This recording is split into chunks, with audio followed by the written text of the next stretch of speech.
तो हेलो बच्चों। एक कॉमन प्रॉब्लम होता है सब बच्चों का। इंपॉर्टेंट टॉपिक्स क्या है, अपर लिम के लोअर लिम के, ऐसे बार बार पूछते रहते हैं। तो मैंने सोचा क्यों ना एक वीडियो ही बना लो। इंपॉर्टेंट टॉपिक्स ऑफ अपर लिम से शुरू करते हैं। इंपॉर्टेंट टॉपिक्स ऑफ अपर लिम, ठीक है। तो बच्चों ऐसे क्यूज आते हैं, शॉर्ट नोट्स आते हैं, एल क्यूज आते हैं, लॉन्ग आंसर क्वेश्चंस। तो ऐसे क्यूज में कौन से इंपॉर्टेंट ऐसे क्यूज है, तो ये है इंपॉर्टेंट टॉपिक्स ऑफ अपर लिम। ऐसे क्यूज में एक तो पहले मसल्स इंपॉर्टेंट है। अब मसल्स में भी कौन से मसल्स इंपॉर्टेंट है? Pectoralis major, very important, pectoralis major. Short note आता है सेराटस एंटीरियर, शॉर्ट नोट आता है सेराटस। बाइसेप्स ब्रेकाई, ये भी शॉर्ट नोट आता है। कभी कभी डेल्टॉइड शॉर्ट नोट आता है, लॉन्ग एलएक्यू भी आता है डेल्टॉइड। सो ये जो इंपॉर्टेंट मसल्स है, इनके एसक्यूज आते हैं, ठीक है। सो एक है पेक्टोरलिस मेजर, सेराटस एंटीरियर, ठीक, serratus anterior, biceps brachii and biceps brachii है। डेल्टॉइड भी आ सकता है एसक्यू की,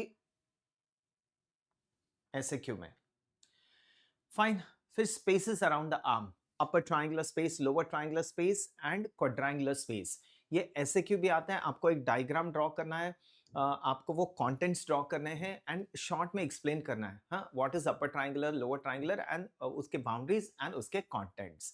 सो स्पेसेस अराउंड द आर्म, कोई भी मसल अगर आप लिखते हो तो उसका origin, insertion, nerve supply, action, ये जरूरी है एंड एक डायग्राम ड्रॉ करना है।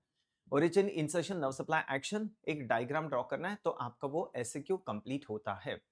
एसक्यू भी बच्चों देखो, if an SQ is of 7 marks, 7 marks, और if an SQ is of 5 marks, तो आपको मैक्सिमम 4 मिलेंगे, मैक्सिमम 4।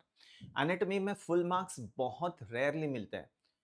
LAQs, SAQs में फुल मार्क्स नहीं मिलते हैं। MCQs, yes, you do get full marks. Enumerate the following, enumerate the following, name the following, draw and label, इसमें full marks मिलते हैं, draw and label वगैरह, ठीक है।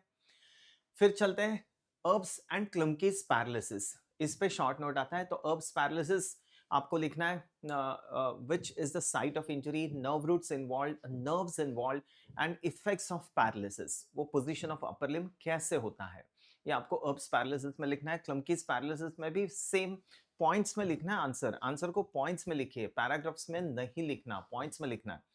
Okay, so the where is the site of injury, फिर nerve roots involve, फिर nerves involved and muscles paralyzed and the effect of paralysis। तो ये आपको लिखना है अप्स एंड क्लम्कीज पैरालिसिस में। ये मस्कुलोक्यूटेनियस नर्व, अब कुछ नर्व्स भी बहुत इंपॉर्टेंट है एसक्यूज में। मस्कुलोक्यूटेनियस नर्व, तो कोई भी नर्व अगर आप लिखते हो तो number 1, it's a branch of which cord, branch of which cord. फिर उसकी रूट वैल्यू आपको लिखना है, रूट वैल्यू ये मैंने दिया है, बाद में दिखाता हूँ रूट वैल्यू। फिर उसका relation with the third part of axillary artery. फिर वो नर्व का कोर्स लिखना है, muscle supplied by the nerve and clinical anatomy of the nerve, ये पॉइंट्स है। Origin, nerve supply, relation to the third part of axillary artery, muscle supplied और area of distribution, मतलब muscular हुआ, cutaneous हुआ and clinical anatomy. तो ये आपको लिखना है। मस्कुलोक्यूटेनियस नर्व बहुत ज्यादा इंपॉर्टेंट है, एक्सिलरी नर्व बहुत ज्यादा इंपॉर्टेंट है। तो एक्सिलरी नर्व कैसे फॉर्म होती है, वो कौन से स्पेस से निकलती है, what it supplies, deltoid and teres minor. अगर एक्सिलरी नर्व इंजरी होती है तो डेल्टॉइड पैरालाइज होता है, फ्लैट शोल्डर होता है, abduction is lost, from 15 to 90 abduction is lost, so flat shoulder होता है। Plus there's a loss of sensations of the skin on the upper lateral aspect of the arm, इसको बोलते हैं regiment batch sign. ये regiment batch sign बहुत important है, MCQs में भी आता है, एसक्यूज में भी आता है, रेजिमेंट बैच साइन। तो एक्सिलरी नर्व में ये सब कवर होता है। दूसरा बहुत इंपॉर्टेंट टॉपिक है कार्पल टनल। तो बच्चों आपको डायग्राम ड्रॉ करना है कार्पल टनल का, structures passing through the carpal tunnel, structures passing about the flexor retinaculum, ये बहुत अच्छे से ड्रॉ करना है। कोई भी डायग्राम जब ड्रॉ करते हो उसको ऐसे ब्रैकेट में आपको लगाना है। Okay, so that's the diagram. Suppose ये आपने डायग्राम ड्रॉ किया, उसके सराउंडिंग में ब्रैकेट बनाना है and then you have to label it, आपको वो लेबल करना है ब्रैकेट के बाहर एंड यहाँ पे नाम लिखना है डायग्राम का, like carpal tunnel, carpal tunnel, ऐसे, ठीक है। So that's how you draw diagram.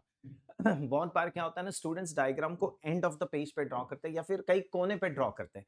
बच्चों give importance to diagrams, like when the examiner is checking the papers, I am checking the papers, में जितने ज्यादा डायग्राम्स हो वो देखता हूँ।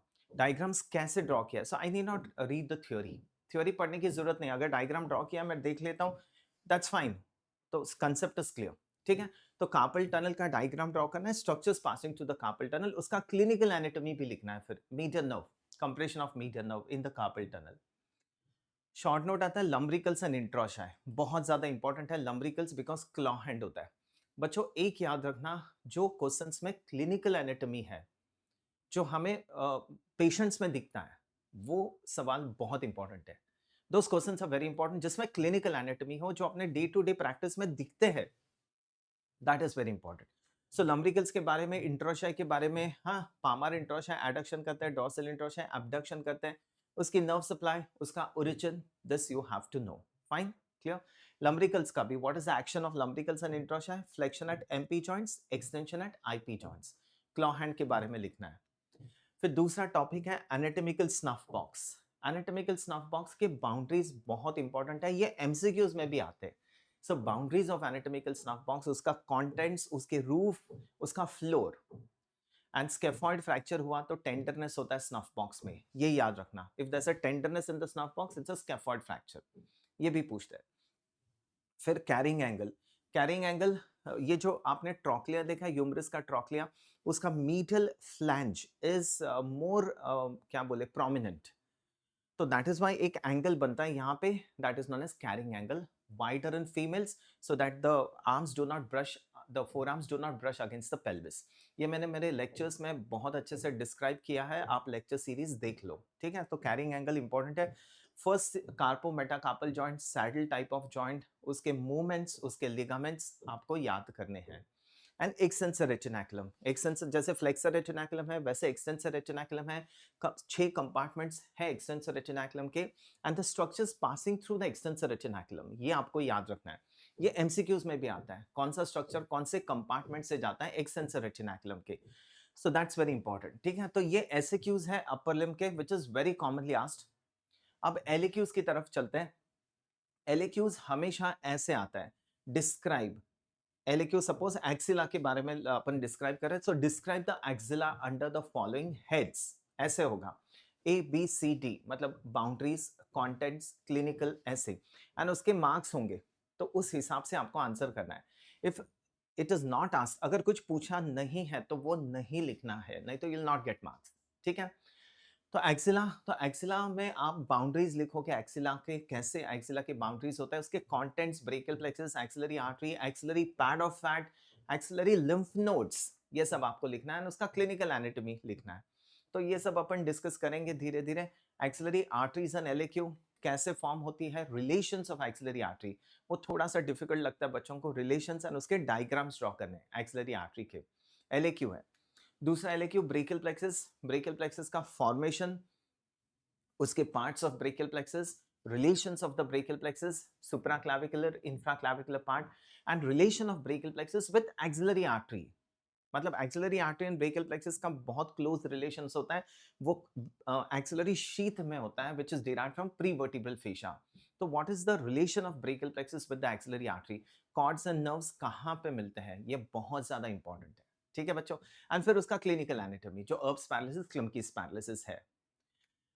एक चीज याद रखना बच्चे, if you are preparing one LAQ, अगर आप एक एलएक्यू प्रिपेयर कर रहे हो, उसके साथ 4-5 एसक्यू हो ही जाते हैं, ठीक है ना। If you are preparing one LAQ तो उसमें बहुत सारे एसक्यूज भी अपने आप हो जाते हैं, like brachial plexus for example, उसमें आप क्लिनिकल लिखोगे, क्लम्कीज पैरालिसिस, अर्ब्स पैरालिसिस, ये खुद में एक एसक्यू है, understanding. So you need not read the SQ separately, इसके साथ ही हो जाते हैं। So deltoid is very important, deltoid is a big muscle, उसका origin, structures under cover of deltoid, and उसका क्लिनिकल एनाटॉमी, ये इंपॉर्टेंट है। अब ये जो क्यूबाइटल फोसा है ना बच्चों, ये क्यूबाइटल फोसा एलएक्यू भी आता है, एसक्यू भी आता है, आपको अपना आंसर वैसे मॉडिफाई करना है। मैंने देखा है क्यूबाइटल फोसा एसक्यू आता है, स्टूडेंट्स 2-3 पेजेस भर भर के लिख रहे हैं, भर भर के लिख रहे हैं, and then they do not get time, वो पेपर खत्म ही नहीं होता। तो you have to see the marks and वैसे आपको आंसर करना है, ठीक है ना।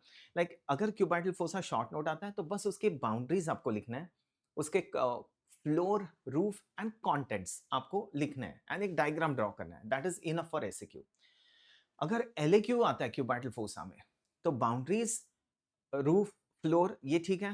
कंटेंट्स को आपको एक्सप्लेन करना है, एक-एक कंटेंट को डिटेल में लिखना है। लाइक मीडियन ऑफ कैसे आई क्यूबाइटल फोसा में, how it leaves the cubital fossa. Same with the brachial artery, same with the tendon of biceps and the radial nerve. तो इनको थोड़ा-सा डिटेल्स में डिस्क्राइब करना है एंड देन उसकी clinical anatomy of cubital fossa, blood pressure recording, then median cubital when से intravenous injections देते हैं, ब्लड निकालते हैं सैंपलिंग के लिए। ठीक है बच्चों? So see the marks and answer accordingly. आपका पेपर खत्म होना बहुत ज़रूरी है। अगर एक एलएक्यू आप एक एसएक्यू अगर आप बहुत ज़्यादा लिखते हो, तो out of 5 you will maximum get 4। But अगर वो एसएक्यू लिखते-लिखते if you lose your questions, अगर पेपर कंप्लीट नहीं हो पाया, so you will not be able to get the marks which you deserve. And फिर लगता है अरे ये तो आ रहा था एंड ये छूट गया। ऐसे नहीं होना चाहिए, ये याद रखिए। देन नर्व्स, हाँ, median nerve, ulna nerve, radial nerve, this is very important. हाँ, तो नर्व्स के बारे में मैं बोलता हूँ कैसे आपको लिखना है, that I tell you. Shoulder joint is a very important joint. Shoulder joint, elbow joint, कोई भी जॉइंट आप लिखोगे तो जॉइंट के क्या ब्रेकअप है। एक तो टाइप ऑफ जॉइंट है, टाइप, हाँ।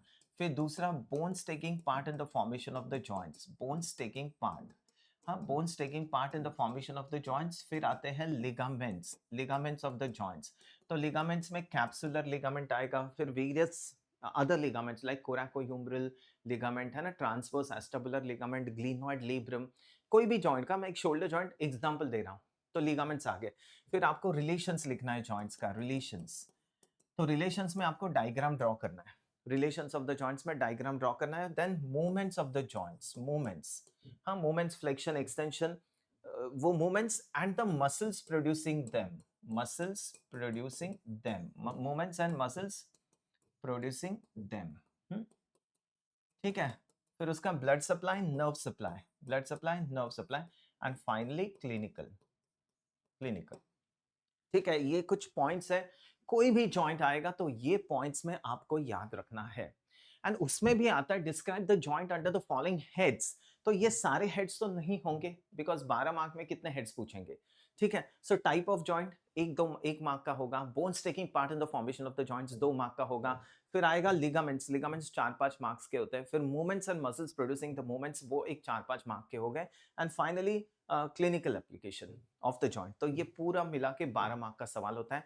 एटलीस्ट 3 पेजेस तो आपको लिखना है एलएक्यू, डायग्राम्स उसमें ड्रॉ करने हैं, अच्छे से डायग्राम्स ड्रॉ करना बच्चों। Draw the diagrams in the centre of the page and उसको अच्छे से लेबल करना। Do not draw diagrams at one end या कोई भी दूसरे कॉर्नर पे डायग्राम्स को नहीं ड्रॉ करना है। डायग्राम्स को इंपॉर्टेंस देना है आपको। Coloured diagrams if you can draw, very good, हाँ। And paper representation should be good, examiner should feel good. See because finally क्या है ना, सभी लोग सेम लिखते हैं, सेम बुक पढ़ते हैं, सेम लिखते हैं। If I correct one paper, I know how the paper is going to be of the other students. सबका सेम पैटर्न होता है। अब what is important is your representation, your way of writing, your way of drawing diagrams. उस पे आपको 1-2 marks additional मिल सकते हैं, उससे आप एक्सीड हो सकते हो बाकी के बच्चों से। फाइन है। Okay, so that is it. Elbow joint में भी सेम पैटर्न आपको फॉलो करना है। एक अभी शोल्डर जॉइंट प्रिपेयर करते हो तो उसके साथ रोटेटर कफ भी हो जाता है। तो rotator cuff can come as a short note, समझ में आ रहा है। तो अगर एक एलएक्यू आप प्रिपेयर करते हो तो उसके साथ 2-3 एसएक्यूज हो ही जाते हैं। Right, so this are the LAQs and SAQs. I hope this is okay. हाँ, फिर कोई भी नर्व अगर आता है तो this are the points that you are going to write. उसका ओरिजिन, उसका रूट वैल्यू, मतलब it's a branch of which cord. Origin मतलब it's a branch of which cord, या फिर वो कैसे फॉर्म होती है, उसका root value, it's relation to the third part of axillary artery, because जितने भी नर्व्स हैं they are related to the third part of axillary artery. Then you write its course of the nerve. फिर area of distribution, muscular branches, cutaneous branches, क्या क्या supply करते हैं, points में लिखना है। Do not write in lines. Muscle supplied 1 2 3 4 5 ऐसे लिखोगे तो आपका आंसर भी बड़ा हो जाता है। ठीक है, area of distribution and finally clinical anatomy of that nerve, which is very important. And सारा क्लिनिकल एनाटॉमी पढ़ने की जरूरत नहीं है, 2-3 पॉइंट्स आप लिखोगे, that is more than enough. Clinical anatomy, fine. Muscle, this is the thing that you are going to write in the muscle, ये मैंने ऑलरेडी आपको बोल दिया है। What are you going to write in the muscle. सो बच्चों, I hope this topic is clear to you, important topics of upper limb, SAQs, LAQs, ये एक बार देख लेना। रिप्रेजेंटेशन अच्छे से करना, हाँ, your paper has to be properly represented. Writing practice करना, बिकॉज क्या होता है, आप नीट दे के आए हो, आपने ना एमसीक्यू सॉल्व करने की प्रैक्टिस की है, you are not habituated to writing. And anatomy के बहुत बहुत लॉन्ग लॉन्ग आंसर्स होते हैं, फर्स्ट पीसीटी में पेपर कंप्लीट नहीं होता। This is a very common problem, बहुत बच्चों का ये प्रॉब्लम होता है, पेपर ही कंप्लीट नहीं हुआ तो राइटिंग प्रैक्टिस ही नहीं है। तो आपको क्या करना है, आपको ये सवाल तो मैंने दे दिए, you have to make answers, you have to practise writing answers. LAQ 20 marks और 25 maximum 25 marks, 25 minutes, sorry not marks. LAQ maximum 25 minutes और 20 मिनट्स में खत्म करने की कोशिश करो। SAQ 15 minutes, that's maximum. घड़ी लगा के लिखना है पेपर, नहीं तो कंप्लीट होता ही नहीं है, right? And representation has to be proper, diagrams have to be proper. अगर कुछ भी डाउट है बच्चों, just get back to me, that's my Instagram handle, that's my Twitter handle, you can get back to me. कोई भी doubts हो तो आप जरूर पूछिए। तो ऐसे ही important topics of important questions of other topics अपन डिस्कस करेंगे, ठीक है? I hope this video is very useful to you. For comments, you can write in the comment box. Thank you so much. Thank you.